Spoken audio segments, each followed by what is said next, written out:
26 दिसंबर 2024 को इजराइल ने एक ऐसा ऐलान किया जो हॉर्न ऑफ अफ्रीका का नक्शा ही बदल रहा है। इजरायली पीएम बेंजामिन नेतन्याहू ने कहा कि उनका देश सोमालीलैंड को मान्यता देने वाला पहला मुल्क है। इस ऐलान ने सबका ध्यान एक ऐसे देश पर खींचा है जो दशकों से आज़ाद है। तो आखिर ये सोमालीलैंड है कौन? ये खुद को बड़े सोमालिया का हिस्सा नहीं, बल्कि पुराने ब्रिटिश सोमालीलैंड का वारिस मानता है। इसका सफ़र ब्रिटिश राज से एक आज़ाद मुल्क बनने तक काफ़ी लंबा और मुश्किलों भरा रहा है। भले ही इसे आधिकारिक मान्यता न मिली हो, सोमालीलैंड एक आज़ाद देश की तरह ही काम करता है। सोचिए, यहाँ करीब 60 लाख लोग रहते हैं, एक ऐसे देश में जिसे अब तक किसी ने मान्यता नहीं दी थी। तो सवाल ये है कि इजराइल की सोमालीलैंड में इतनी दिलचस्पी क्यों है? चलिए इसकी वजह समझते हैं।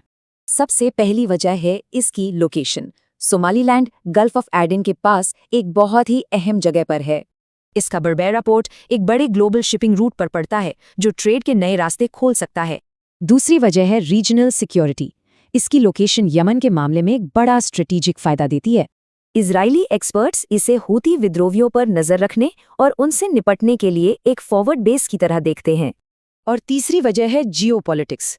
ये ग्लोबल चेस बोर्ड पर एक चाल है जिसमें चीन पर खास नजर है। ये बात उसे चीन की वन चाइना पॉलिसी और अफ्रीका में उसके बढ़ते असर के खिलाफ खड़ा करती है। इजराइल के इस कदम से उसे और अमेरिका को पास के जिबूती में चीन के मिलिट्री बेस पर नजर रखने में मदद मिलेगी।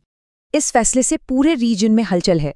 सोमालिया ने इसकी कड़ी निंदा की है और दूसरे बड़े प्लेयर्स भी मैदान में हैं।